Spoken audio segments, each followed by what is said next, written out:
I smell something. Burning. Where was the problem, Yeltsin? But that's what smoke's come out of there. Andrew says that's dead. I said, no, it's not dead. It's alive. All right, pull. It's not moving. What's it stuck on?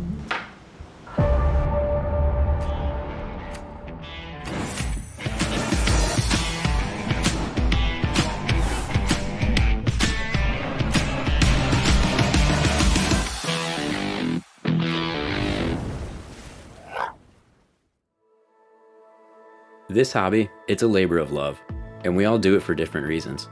Here at Polo Reef, Andrew and the team care for their tanks so they can share it with the world.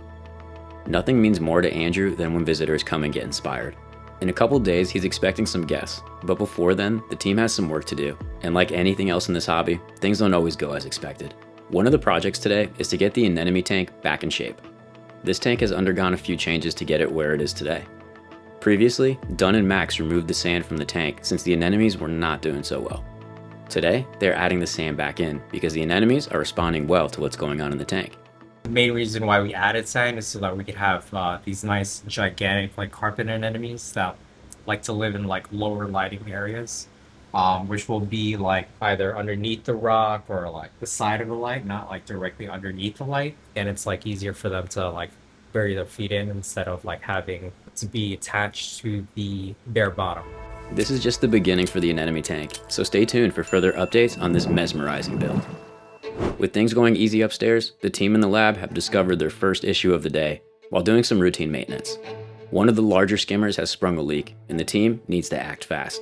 We need to make sure that we put the laser, we need to put another 12-inch mark up here.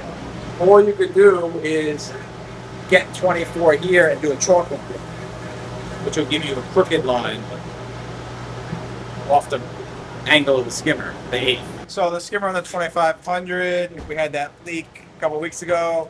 We're trying to mark out where the fittings are on it so that we could have an exact replica built so that it would just bolt right into place and not have to be replumbed. What seemed like it might be a huge issue turned out to be an easy fix for John and Joe. If you don't know by now, there's nothing they can't fix. With the first leak of the day fixed, Yeltsin begins to clean out some of the other skimmers with Dunn. His next project will be replacing the GFO in the reactor. This is part of routine maintenance, but it begins to raise questions with the rest of the team. Joe stops in and doesn't agree with the amount of GFO going into the reactor. Andrew hears the commotion and decides it's a good time to show the team his new dance move, the GFO wave. 5 buckets in the sand tank. They change it. But stop. Oh, we need 2 of them. Yeah, rotate it. You Gotta get the right weight. I read the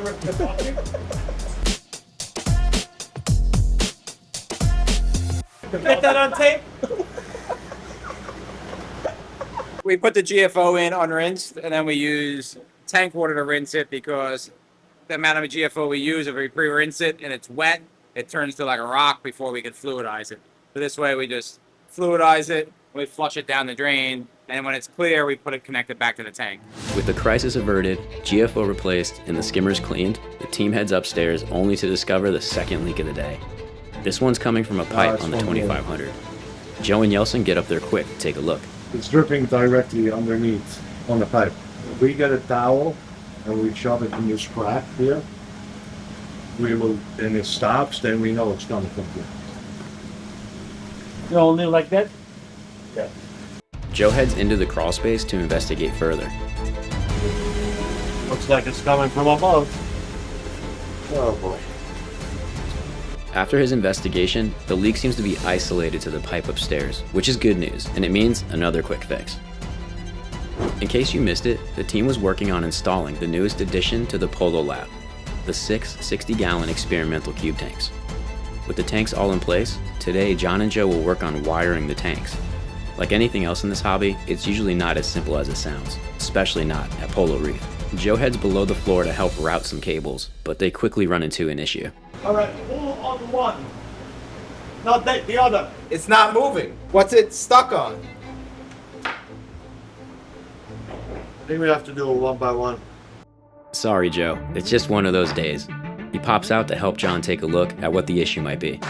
There's a wire loose. It's gonna be impossible to get. Do we have those long tweezers, the hemostats? The really long ones? If I bend it, I might be able to get it. They decide to give it one more try, so Joe goes back downstairs. All right, pull. I got them all. They solve the wire issue and continue the installation with no other challenges. At Polo Reef, everything is bigger. Something as easy as plugging in a cable is not that simple.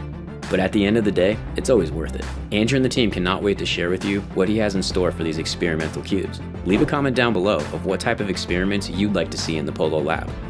While the team waits, Joe takes a second to let us know about a friendly wager he has going on with Andrew and the rest of the team. So the bet is that will not color up. Andrew says that's dead. I said, no, it's not dead. You see, it's already coloring up. They're saying it's dead. I'm saying it's alive and healthy. It's alive. It's just, it was not getting the light. I could be wrong, but very rarely am I wrong. As they're discussing the wager, another Polo problem arises, and this one, it's concerning. Shit, I smell something. Burning. The smell is coming from the 17,000 gallon tank. He quickly runs over there to assess the situation. When the water there, I have no idea. They find the culprit. It was one of the lights. Joe heads up there to turn it off and dismount it for further investigation. Where was the problem, Yeltsin? That's the burning. The balance of the burning. But that's when smoke's come out of there. The orphan violet. The orphan violet. I'm talking. So. Joe determines that the issue is internal, and they should probably contact someone to get it fixed. Now something is burning inside. For this, right? You can smell is burning up. This is not even the ballast. The ballast is still up there.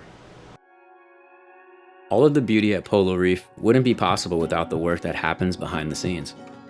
Every day here is different, and the team Andrew built has really made Polo Reef what it is today. From routine maintenance to multiple leaks, it goes to show the flexibility you need to have in this hobby. It's important to remember that everything is a learning lesson. Mistakes create better reef keepers, and better reef keepers progress the hobby. The best feeling is sharing the rewards from all of your hard work with everyone else. Andrew gets to do just that. There's nothing that makes him happier than giving back. Today, the guests arrive, and spirits are high. With all the maintenance and leaks fixed, everything seems to be in top shape. Andrew. Nice to meet you, Jonathan. Hi, John. My name is Val. Hi, Val. Hi, how are you, sweet? Thank you so much. I really appreciate that. Thank you. This is beautiful. Polo Reef understands the commitment and sacrifice needed to create such a beautiful reef. Others might not see the labor you're putting in, but just know that behind every glass box is inspiration. Keep up the hard work and continue to share your tanks with the world. It's what makes this hobby great. Don't forget to like, subscribe, and hit the bell to be updated on everything here at Polo Reef. Until next time. Again? Round two, we're trying to catch the fish. All right. Oh. Yeah, wait. I got him coming towards you. He's right here behind this aquarium. Oh, let me see. Quick.